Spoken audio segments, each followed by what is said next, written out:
Hello दोस्तों, कैसे हैं आप सब? क्या सीन है लाइफ की आजकल जनाब। उम्मीद करता हूँ कि सब मजे में होंगे। दोस्तों, आज मैं आपको एक ऐसे देश के बारे में जानकारी देना चाहता हूँ जिनका कि हमसे बहुत ही गहरा नाता है। जी हाँ, एक ऐसा देश जो कि आज तक किसी का गुलाम नहीं बना है। साथ ही इस देश में आपको भारत की सभ्यता देखने को मिलती है। जी हाँ दोस्तों, आज मैं आपको जिस देश के बारे में जानकारी देने जा रहा हूँ वो पूरी तरह से पहाड़ों से घिरा हुआ है। आपने बिल्कुल सही कहा, इस कंट्री का नाम है नेपाल। वो कहते हैं ना कि भारत और नेपाल दो देश हो सकते हैं, लेकिन इनके साथ हमारी बेटी और रोटी का रिश्ता है, इस बात को कोई काट नहीं सकता है।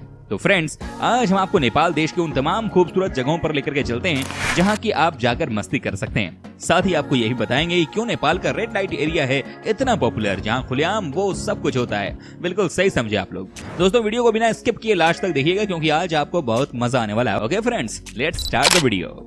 वेल फ्रेंड्स, सबसे पहले तो हम आपको बता देते हैं कि नेपाल देश का ऑफिशियल नेम है federal democratic Republic of Nepal और इस देश की कुल जनसंख्या है लगभग 3 करोड़।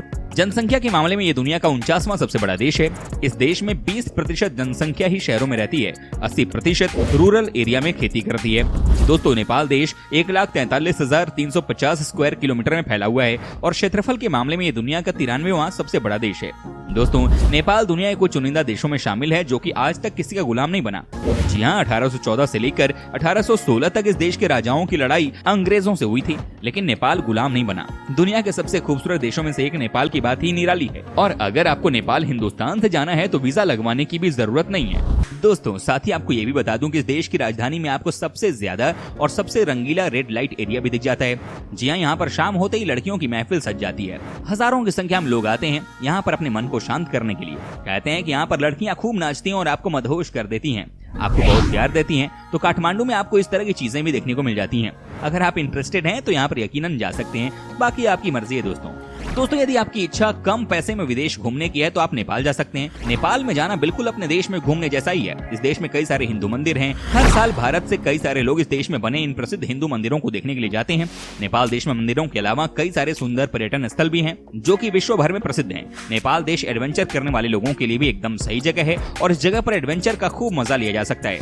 आप अपनी छुट्टियों के दौरान इस देश में जाने का विचार कर सकते हैं। अगर आप नेपाल देश की ट्रिप प्लान करते हैं तो आपको ज्यादा जेब भी ढीली नहीं करनी पड़ेगी क्योंकि इस देश की करेंसी काफी सस्ती है और आप आराम से 4 से 5 दिन इस देश में करीब 25,000 रुपए खर्च करके गुजार सकते हैं।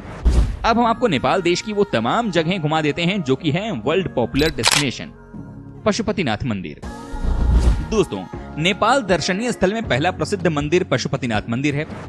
पशुपतिनाथ मंदिर नेपाल की राजधानी काठमांडू में स्थित है और ये बात तो आप जानते ही होंगे कि पशुपतिनाथ भगवान शिव को ही कहा जाता है।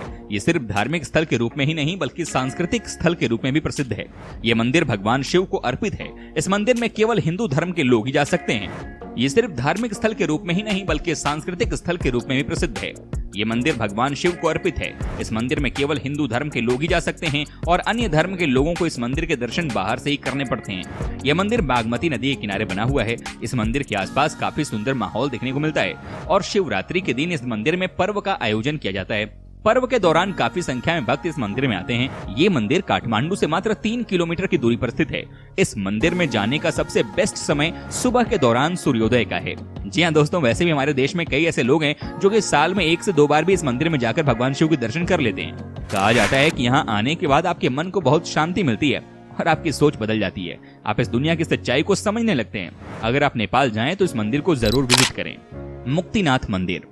दोस्तों, मुक्तिनाथ मंदिर नेपाल दर्शनीय स्थल का एक और देखने लायक स्थल है। मुक्तिनाथ घाटी में ये मंदिर स्थित है। ये मंदिर भगवान विष्णु को अर्पित है और इस मंदिर में शालिग्राम शिला या शालिग्राम पत्थर की पूजा की जाती है। हिंदू धर्म के अनुसार शालिग्राम शिला में भगवान विष्णु का निवास माना गया है और इसीलिए इस पत्थर को काफी पवित्र माना जाता है।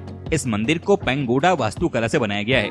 वहीं ये मंदिर हिमालय में 3700 मीटर से भी ज्यादा ऊंचाई पर मौजूद है, जिसकी वजह से इस मंदिर के आसपास काफी प्राकृतिक सुंदरता देखने को मिलती है। यहाँ के तीर्थ यात्रा करना थोड़ा मुश्किल है क्योंकि इस क्षेत्र की यात्रा में हिमालय क्षेत्र की बड़ी पर्वत श्रृंखलाओं को पार करना होता है।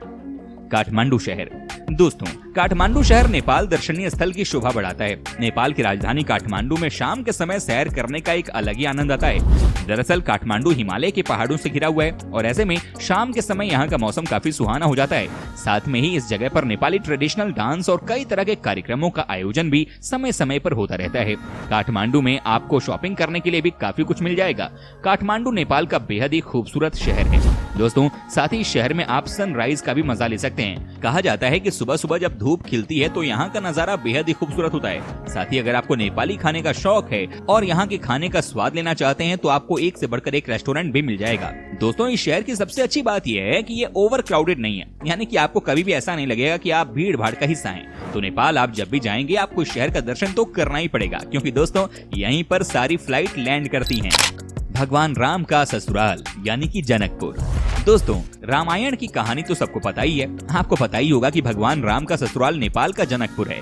जी हाँ दोस्तों, जनकपुर नेपाल का प्रसिद्ध धार्मिक स्थल है और ये नगर प्राचीन काल में मिथिला की राजधानी माना जाता है।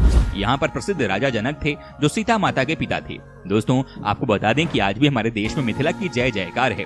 बिहार के कुछ जिले जैसे कि दरभंगा और मधुबनी मिथिला का हिस्सा हैं। आप जनकपुर जाकर माँ सीता के महल की दर्शन कर सकते हैं। दोस्तों जनकपुर में आज भी वो धनुष वैसे का वैसा ही रखा हुआ है जिसे तोड़ने के बाद भगवान राम की शादी माता सीता से हुई थी। अगर आपको रामायण से प्यार है तो जनकपुर में आप रामायण के एक हिस्से को जी लेंगे। माता सीता के दर्शन आपको मिल जाएगी। Sagarmatha national park. दोस्तों सागरमाथा नेशनल पार्क भी नेपाल का एक बड़ा पर्यटन स्थल है। यह उद्यान नेपाल दर्शनीय स्थल में 4 चांद लगा देता है। सागरमाथा नेशनल पार्क बेहद ही सुंदर जगह है और इस उद्यान से माउंट एवरेस्ट को भी देखा जा सकता है। जो लोग माउंट एवरेस्ट नहीं जा सकते हैं वे लोग सागरमाथा राष्ट्रीय उद्यान से माउंट एवरेस्ट को देख सकते हैं। इस पार्क में आपको कई तरह के पक्षी और जानवर देखने को मिल जाएंगे। इस पार्क को प्राकृतिक विश्व धरोहर स्थल का दर्जा भी प्राप्त है। वाकई में ये बहुत ही खूबसूरत जगह है और इस जगह पर जाकर आपको बहुत मजा आने वाला है। वैसे भी दोस्तों जो भी नेपाल के दर्शन करने निकलते हैं वो सागरमाथा नेशनल पार्क तो आते ही आते हैं। आप भी जरूर जाइएगा। पोखरा। दोस्तों पोखरा नेपाल दर्शनीय स्थल का एक और प्रसिद्ध दर्शनीय स्थल है। पोखरा शहर के पास ही फेवा झील स्थित है और उस झील के चारों ओर काफी सुंदर और शांत वातावरण है।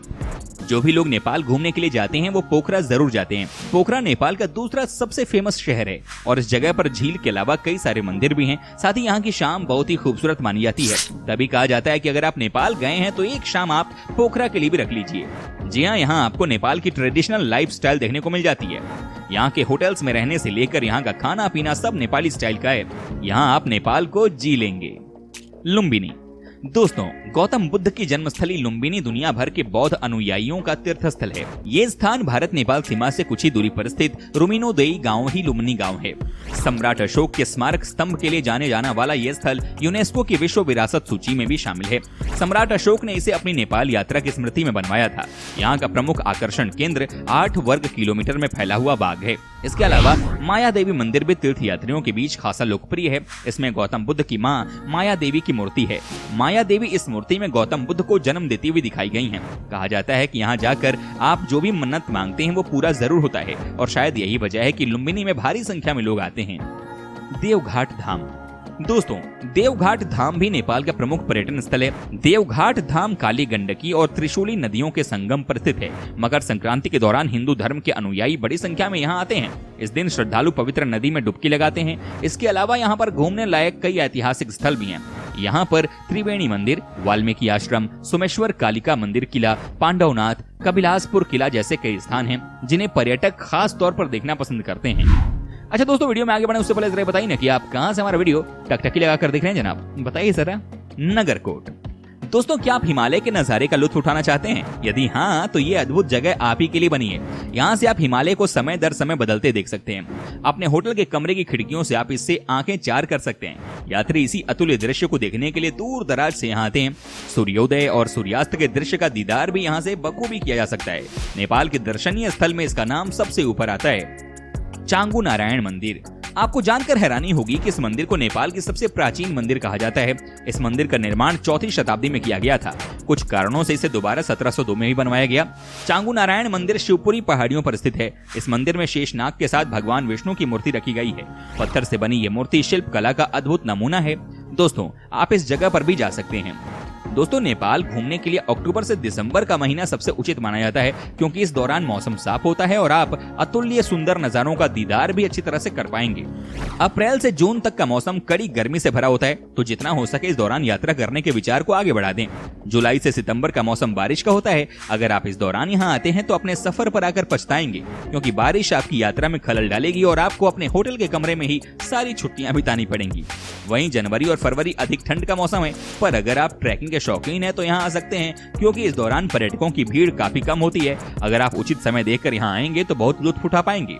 साथ ही फ्रेंड्स, आपको यही बता दूं कि आप नेपाल में जाकर ट्रैकिंग का मजा ले सकते हैं। जी हाँ, कहने का मतलब है कि आपको अगर पहाड़ों पर जाने का शौक है और आप चाहते हैं कि बड़े बड़े पहाड़ों की ऊंचाई को आप देख सकें, उन्हें आप फील कर सकें, तो आप यकीनन इस देश में जा सकते हैं। वाकई में आपका भी दिल लग जाएगा, इसमें कोई दो राय नहीं है। तो दोस्तों, ये थे नेपाल देश से जुड़े कुछ बेहद ही दिलचस्प बातें। उम्मीद करता हूँ कि आपको हमारा ये एपिसोड पसंद आया होगा। साथ ही दोस्तों, अगर आपको इस वीडियो पर कोई राय देनी है तो आप हमें कमेंट करके अपना फीडबैक दे सकते हैं। हमें आपके कमेंट का रहता है इंतजार। दोस्तों, अगर आप हमारे चैनल पर नए हैं तो प्लीज चैनल को सब्सक्राइब जरूर कर दीजिएगा, क्योंकि हम आपके लिए रोज इस तरह के वीडियो बनाते रहते हैं। ओके दोस्तों, मिलते हैं नेक्स्ट वीडियो में। तब तक के लिए take care and bye bye.